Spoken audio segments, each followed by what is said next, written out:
حضرت محمد مصطفیٰ احمد مجتبیٰ صلی اللہ علیہ وآلہ وسلم کی ذات بابرکات کے لیے اللہ تبارک و تعالیٰ نے قرآن مجید فرقان حمید میں اپنے پیارے محبوب علیہ الصلاۃ والسلام کے منصب اور آپ کی شان کو اس آیت کریمہ میں یوں بیان فرمایا، وما ارسلناک الا رحمۃ للعالمین، اور اے محبوب صلی اللہ علیہ وآلہ وسلم ہم نے آپ کو تمام جہانوں کے لیے رحمت بنا کر بھیجا ہے۔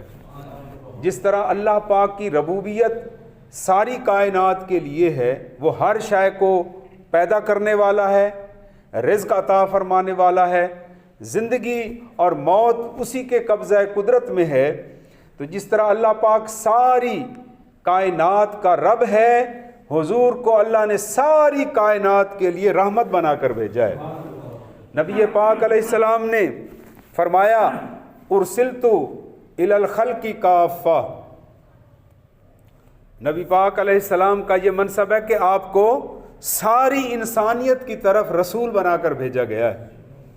پھر ایک حدیث پاک میں نبی اکرم صلی اللہ علیہ وآلہ وسلم نے یوں ارشاد فرمایا، قال قال رسول اللہ صلی اللہ علیہ وآلہ وسلم، بعثت لرفع العادات ودفع الشہوات، حضور علیہ السلام ارشاد فرماتے ہیں کہ مجھے اچھی عادات کو بلند کرنے کے لیے اور بری خواہشات کو مٹانے کے لیے دنیا میں بھیجا گیا ہے۔ تو نبی اکرم صلی اللہ علیہ وآلہ وسلم کی اس حدیث پاک سے ہمیں یہ واضح طور پر نظر آ رہا ہے، قرآن پاک نے بیان فرمایا ہے کہ ساری کائنات کے لیے اسوہ حسنہ، مکمل نمونہ حیات، وہ نبی پاک علیہ السلام کی ذات اقدس ہے۔ حضور نے جو ارشاد فرما دیا، جس عادت کو اختیار فرمایا، جو کام نبی پاک علیہ السلام نے کر کے دکھایا، بس وہی اچھی عادت کہلانے کے حق لائق ہے، وہی نیک خصلت، وہ کام نیک خصلت کہلائے گا۔ اور جس سے سرکار نے نفرت فرمائی ہے، جس کام کو حضور نے منع فرما دیا ہے، جس کام سے سرکار نے علیہ السلام نے پسند نہیں فرمایا، وہ اچھی خصلت میں شامل نہیں ہے، اسے بری عادت کہا جاتا ہے۔ نبی پاک علیہ السلام نے پھر اچھی عادات اپنے صحابہ کرام میں، اہل بیت اطہار میں پیدا فرمائیں، ان کی تربیت فرمائی اور ہر بری خصلت سے منع فرمایا، بچایا۔ تو نبی پاک علیہ السلام نے ایک دفعہ ارشاد فرمایا کہ اللہ تعالیٰ نے نیکی کی یا نیک خصلت کی 360 صورتیں پیدا فرمائی۔ حضرت خلیفہ اول سیدنا ابو بکر صدیق رضی اللہ تعالیٰ عنہ حاضر خدمت تھے۔ عرض کی، یا رسول اللہ، ان نیک خصلتوں میں سے میرے اندر کتنی اچھائیاں اور خصلتیں پائی جاتی ہیں؟ تو نبی پاک علیہ السلام نے خوش ہو کے فرمایا، ابو بکر، تیرے اندر ساری کی ساری نیک خصلتیں موجود ہیں،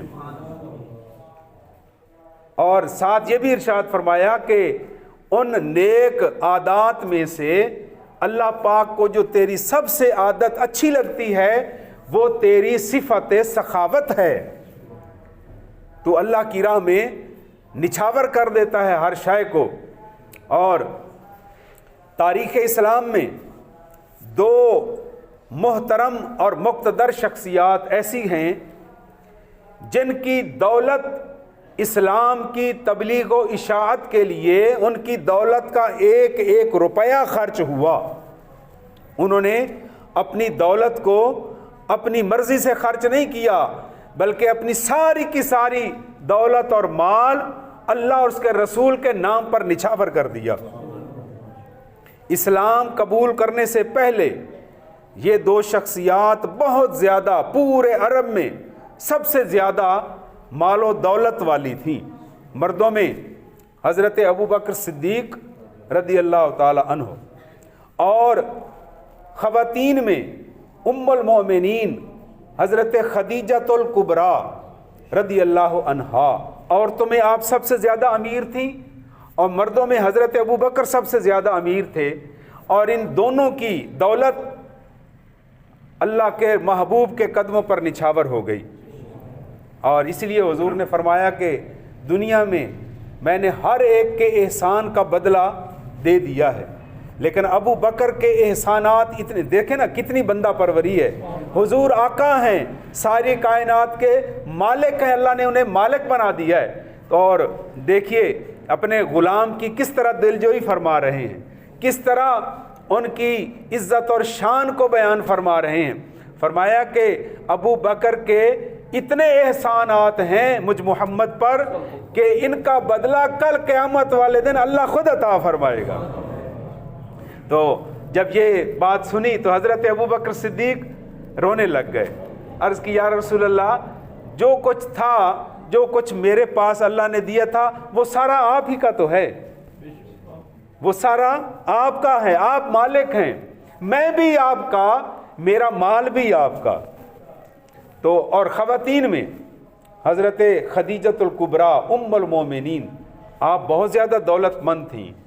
آپ کے تجارتی قافلے مکہ شہر سے ملک شام کی طرف اور یمن تک جایا کرتے تھے، سودے سامان لے کر جایا بھی کرتے تھے، وہاں بیچ کر پھر وہاں اس علاقے کا سامان واپس مکہ میں آ کر فروخت کیا جاتا تھا۔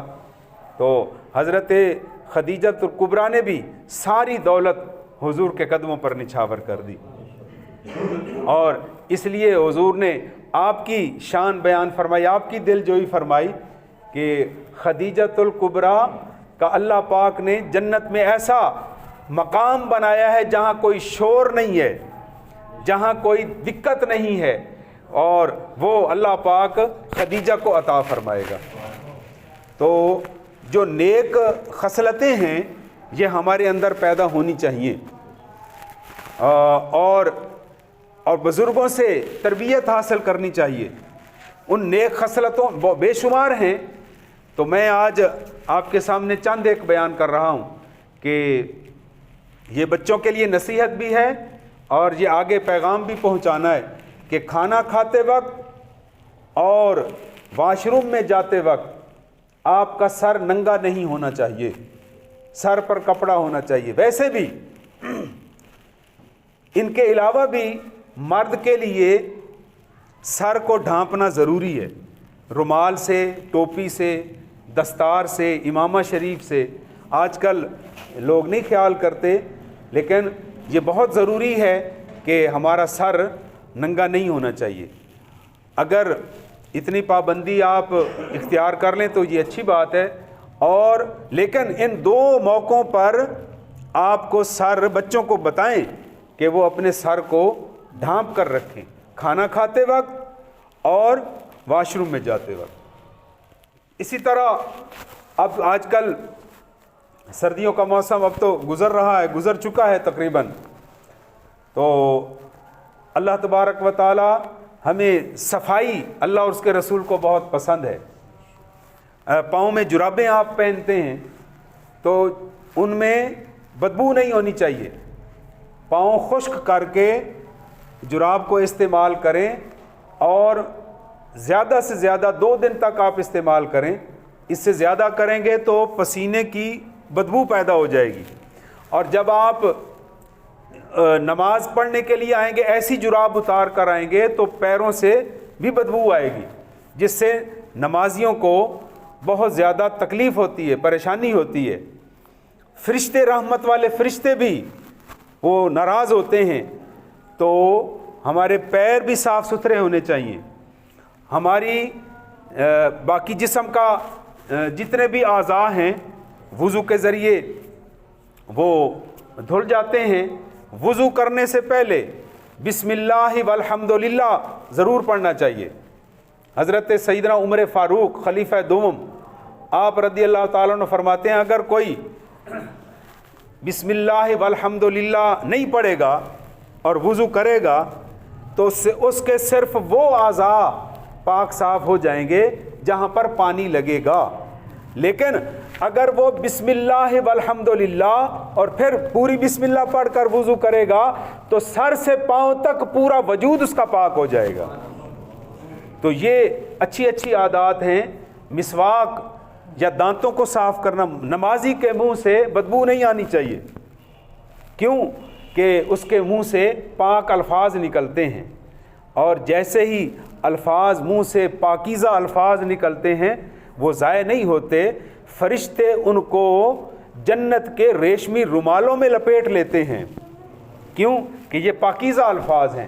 تو مسواک سے یا برش سے ہمارے دانت بھی صاف ہونے چاہیے. نبی پاک علیہ الصلاۃ والسلام سردیاں ہوں گرمیاں ہوں، حضور ہر رات کو 3 مرتبہ مسواک فرمایا کرتے تھے. ایک دفعہ عشاء کے وضو کے ساتھ، دوسری دفعہ تہجد کے وضو کے ساتھ، اور تیسری دفعہ فجر کے وضو کے ساتھ. اور نبی پاک علیہ السلام کے تو دانت مبارک ویسے بھی انار کے دانوں کی طرح چمکدار تھے، موتیوں کی طرح چمکدار تھے. اور حضور جب مسکراتے تھے تو یہ جو سامنے والے دندان مبارک ہیں ان سے روشنی کی شعائیں نکلتی تھیں جو ہر ماحول کو منور کر دیتی تھی. تو اس کے باوجود حضور اپنا دانت مبارک، ہمارے لیے سنت سرکار نے یہ اختیار فرمائی کہ میرے امتیوں کے لیے یہ سنت بن جائے گی. تو دانتوں کو صاف کرنا اور اپنی آنکھوں میں سرما لگانا. حضرت جتنے بھی بزرگان دین ہو گزرے ہیں وہ ہر رات کو سونے سے پہلے آنکھوں میں سرما ڈال کر سویا کرتے تھے. اور آپ بھی اس نیت کے ساتھ سرما استعمال کریں کہ یہ نبی پاک علیہ السلام کی سنت ہے، اور اس سے آنکھوں کے نور میں اضافہ ہو جاتا ہے. یعنی یہ ایک بیرونی عمل ہوا اور ایک آپ کا داخلی عمل ہے آپ کے اپنے کرنے کا، کہ ادھر آپ آنکھوں میں سرما سنت سمجھ کر ڈالیں، اور ادھر ہر روز فجر کی نماز کے بعد قرآن کریم کا دیدار کریں. قرآن کریم کے دیدار سے بھی آنکھوں کا نور بڑھ جاتا ہے، اور سرکار کی سنت کی برکت سے بھی آنکھوں کی روشنی میں اضافہ ہو جاتا ہے.